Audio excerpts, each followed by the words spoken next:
जय हिंद दोस्तों, मैं मोहम्मद ज़हूर खान और आप देख रहे हैं NS10 TV।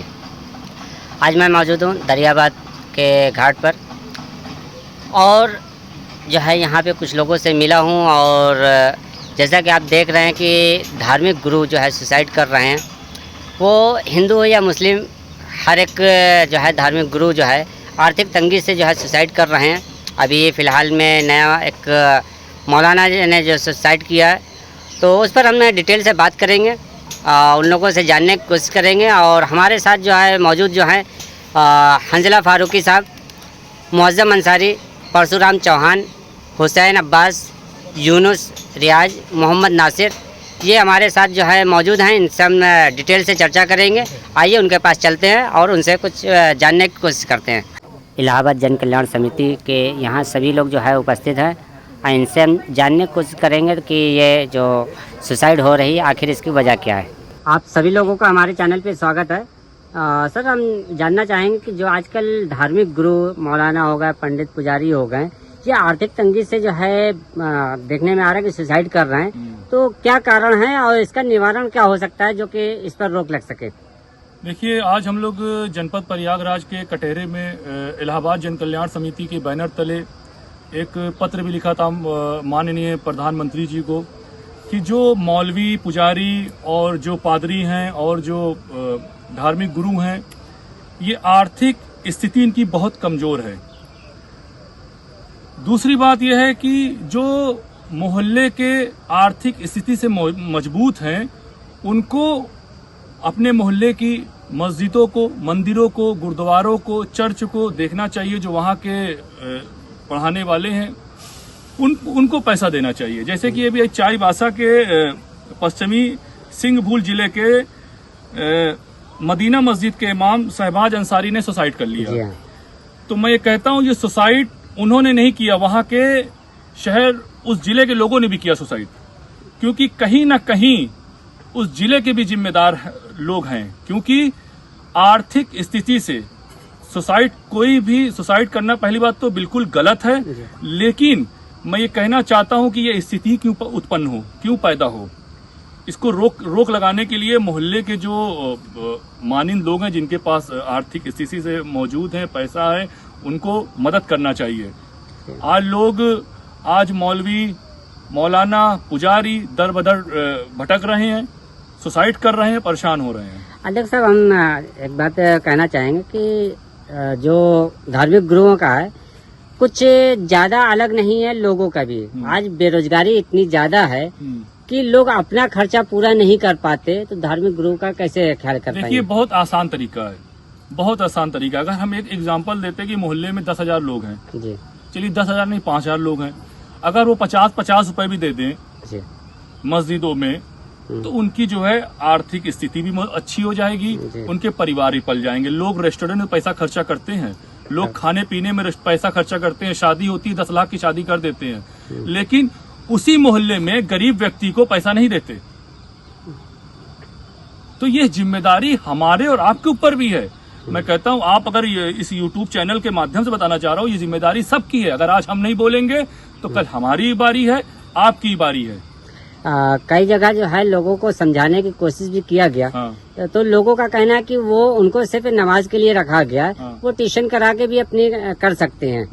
तो ये जो है निवारण कैसे होगा कि वो इमाम साहब अब जाएं घर घर जो है कोचिंग पढ़ाने, तो जो उनकी अर्निंग पूरी हो। नहीं, देखिए, ये तो बहुत गलत सी बात है। इमाम है, मस्जिद में नमाज पढ़ाते हैं, वो चाहे वो कोई भी हो, चाहे देवबंद के हो, अहले हदीस के हो, बरेली के हो, किसी भी मसलब के, उससे हमसे मतलब नहीं है। लेकिन सभी पढ़ाने वाले हैं, कुरान के जानकार लोग हैं, पढ़ा रहे हैं, उनका अदब और एहतराम करना हमारी जिम्मेदारी है। हम उनके पीछे नमाज पढ़ते हैं।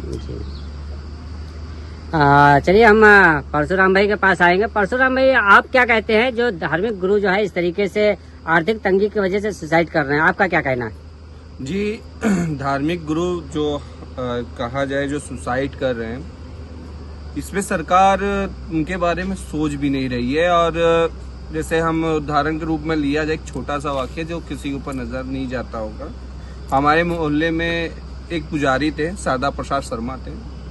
वो धार्मिक कामों में, यानी कि पूजा पाठ में वो बहुत रुचि रखते थे। जब उनकी तबीयत खराब हुई उनकी किडनी में दिक्कतें आई तो उनके पास इतना पैसा भी नहीं था कि वो किडनी का इलाज करा सके, और बे इलाज में वो खत्म हो गए। और वो उनके आज वो मंदिर है पब्लिक के हाथ में, कोई पुजारी के हाथ में नहीं है, वो मंदिर ऐसे ही पड़ी हुई है। धार्मिक काम सब छूट गए। ऐसे छोटे पुजारी के ऊपर जो है, बड़े बड़े पुजारियों के ऊपर तो फंडिंग आती है। जो आर्थिक स्थिति में जो सच्चे हैं, जो कथावाचक है, जो घर में जाके कथा सुनाते हैं, उनके बारे में कोई सुनता नहीं है। उनके लिए कुछ ना कुछ ऐसे सरकार करे कि उनके लिए कुछ राहत के लिए कुछ करा जाए। जी। तो मतलब आप ये कहना है कि जो छोटे जो पुजारी हैं या मौलाना जो भी हैं, उनको सरकार की तरफ से कुछ फंडिंग होनी चाहिए, फंडिंग मिलनी चाहिए जी। और हमारे आज वो कल्चर भी खत्म होता चला जा रहा है। अध्यक्ष जी ने सही कहा कि लोग जाते पार्टी, बड़े बड़े जगह में पार्टियां बनाते हैं और यानी कि बहुत बड़ी बड़ी पैसे खर्चे करते हैं। आज वो अपने ही सनातन धर्म में वो कल्चर को खत्म करते चले जा रहे हैं, वेस्टर्न कल्चर को ज्यादा अपना रहे हैं, और वो हमारा जो हिंदुस्तान का परंपरा है वो खत्म होता चला जा रहा है। पहला कोई पुण्य काम को या शुभ काम होता था तो पहले ब्राह्मण दान किया जाता था, कथा सुना जाते थे। आज क्या है, बर्थडे केक काटा जाता है, कथा सुनता नहीं है कोई। और उसके बाद जो है पूजा पाठों में पहले लोग ध्यान देते थे, आज वो दौर नहीं रह गया है। अपने बच्चे के लिए केक मंगाते हैं, केक कटवाते हैं, उसके बाद जो है जो होता है कुछ लोग सोन मदरा ये सब का भी प्रयोग करते हैं, और पार्टी करने के बाद गरीबों को ध्यान नहीं देते। पहले तक गरीबों को खिलाना, ब्राह्मण दान करना, अब वो दौर खत्म होता चला जा रहा है धीरे धीरे, जो वेस्टर्न कल्चर को अपनाया जा रहा है।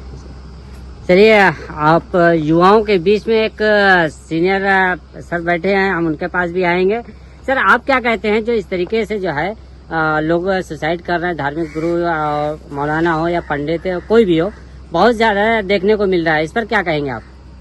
नहीं, देखिए, मैं अपनी इलाहाबाद जन कल्याण समिति की तरफ से जी ये लोगों से ये कहना चाहूँगा, ये मेरी रिक्वेस्ट है कि धार्मिक गुरु जब तक हमारी धरती पर हैं तब तक हमारे लिए इंसानियत बाकी है जी।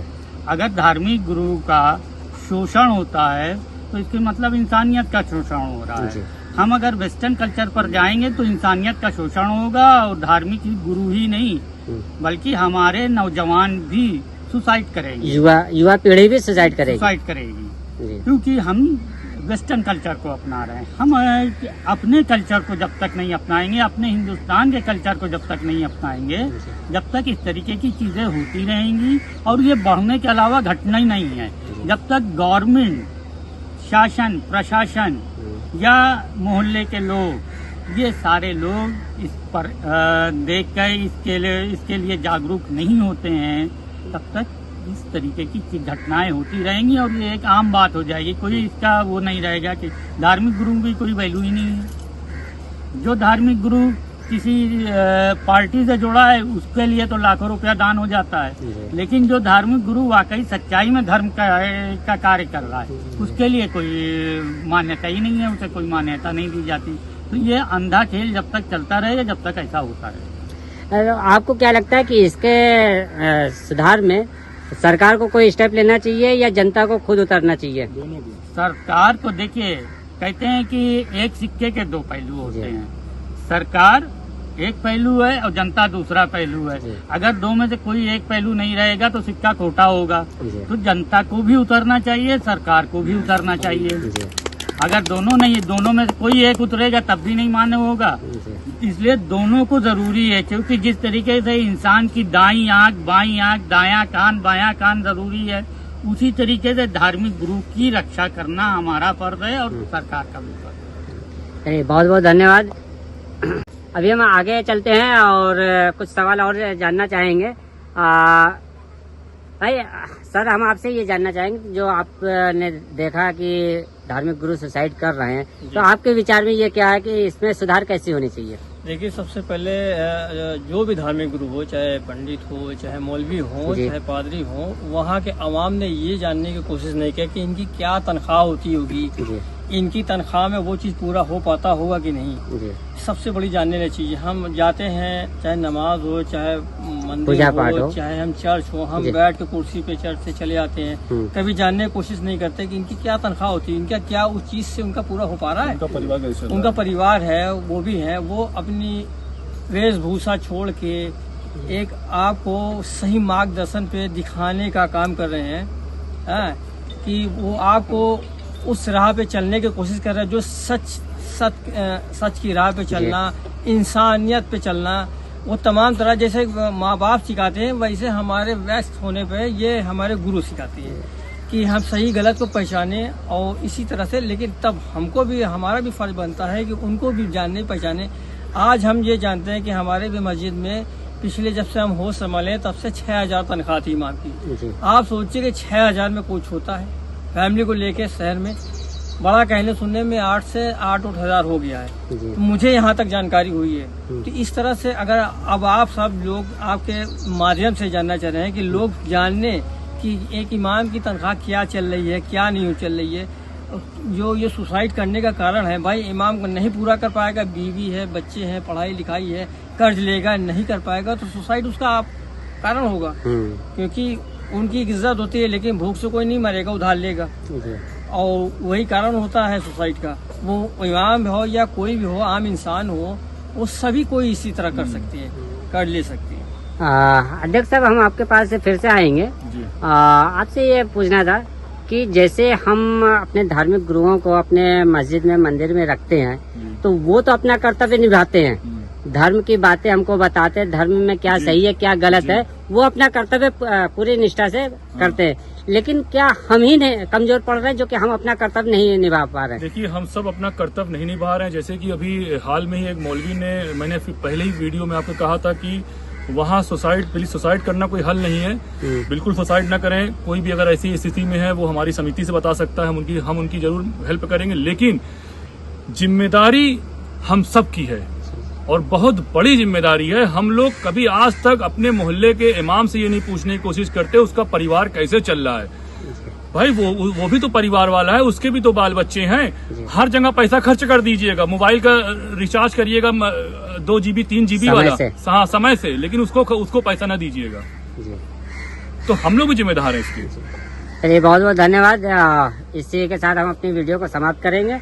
और सभी श्रोता से जो है मेरा अनुरोध है कि जो लोग मेरे चैनल को अभी सब्सक्राइब नहीं किए, चैनल को सब्सक्राइब कर ले, लाइक करें, शेयर करें, बेल आइकन दबाना ना भूलें, ताकि हमारी वीडियो आपको समय से मिलती रहे। तो इसी के साथ चलते हैं, अलविदा लेते हैं। धन्यवाद। जय हिंद।